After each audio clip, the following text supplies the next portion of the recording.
We're your daily collegiate football staff here after the Penn State's win against Indiana State. They won 41-7, opening day, 125th season of Penn State football.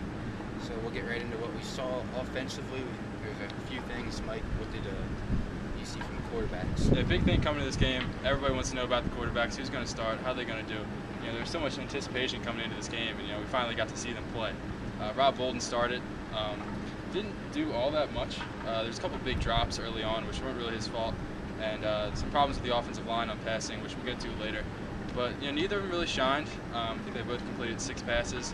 McGloin played the entire second quarter, threw for about 70 yards. Nothing special. And it seemed like Bolden, they opened up the playbook a little bit more for Bolden to go long and throw it deep a little bit. Matt McGloin was just throwing short passes. And talking to Jay Paterno after the game, he said there's really no clear-cut starter right now, and they'll keep working that out until they find one. And we can expect both guys to play against Alabama next week. Yeah, the offensive line struggled a little bit in pass protection today. Gene McCulley said Indiana State wasn't as bad as everybody thinks they are. Bolden was on his back for one series. I think he was knocked down every single time. And they paved the way well for Silas Red, Brandon Beach, and Curtis Dukes. But in terms of pass protection, they know they need to be better next week because Alabama's a lot more physical, a lot bigger, and a lot faster. So. Indiana State brought a lot of blitzes, mainly because of how successful the run game was. So you want to talk about the run game? Yeah, run game was great today. I mean, Silas Red ran for 100 yards. First time he's done that since last year against Northwestern, only second time in his career. Brandon Beach and Curtis Dukes both had, I think Beecham had just under 50 yards and Dukes had like 50-something yards. But the big thing today was the fullbacks. Fullbacks played a huge role in the team. Joe Suey, Mike Zordich both had great games. They both powered forward to the line. And that was something the team was looking for Indiana State. I was talking to Johnny Troutman. He said they gave different schemes on offense, and the way to beat that is to run it right up the middle at them when they're not expecting it with the fullbacks. So I thought they played pretty well with the fullbacks, and I'm expecting big things from Silas Red. He played amazing today. Granted, it was Indiana State, but he looked absolutely incredible. And on the other side of the ball, defense didn't give up any points till the very end when the backups were in. You guys just want to talk about how they did?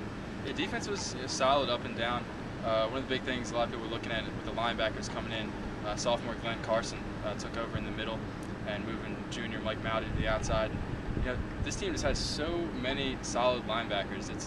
Linebacker it's not just a name. They really do have so many guys. Fort and Hodges and Stupar, just the list goes on. And Mowdy is someone who was talked about a lot in the preseason. Only had 1 tackle today. Could be the shift to outside that's maybe thrown him. He's still the vocal leader of the defense. He's still going to be the one calling the plays, but only 1 tackle. I know Indiana State didn't run the ball a lot, but at the same time, you need more of an impact from Mowdy next week. Yeah, big thing today was defensive backs too. Drew Estorino had a stellar game.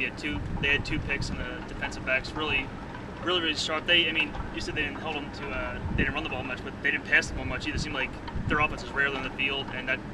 Some good for the defense. That goes back to Penn State's running game as well. They really controlled the ball. Yeah, Joe said he thinks the defense is going to be really good this year, and I probably have to agree with him.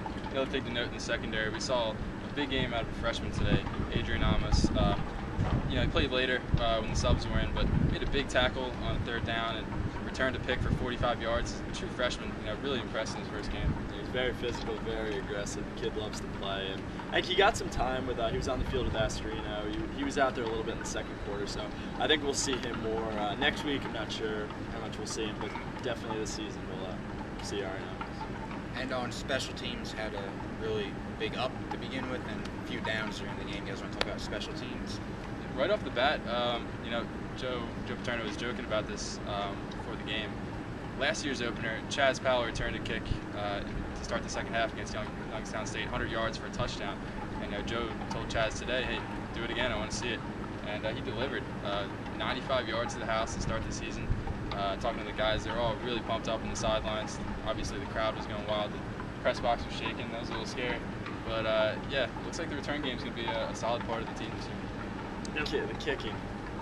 Yeah, you take it. Kicking just was not there today. Anthony Farah has been in some jams, as Joe Paterno said Tuesday in his press conference, and it really looks like they need him.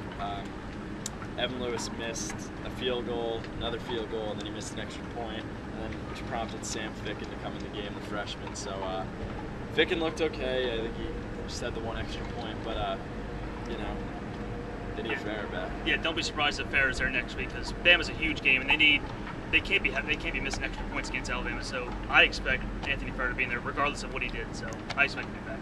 I mean, it was good for these guys to get back on the field.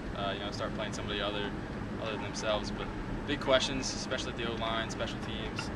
Quarterback still is unanswered. So looking forward to next week. Big game against Alabama. These guys need to figure this stuff out quickly. All right, that's all we got here, wrapping up the Indiana State game. Be sure to check the foot blog for more information and videos as we head into Alabama next week.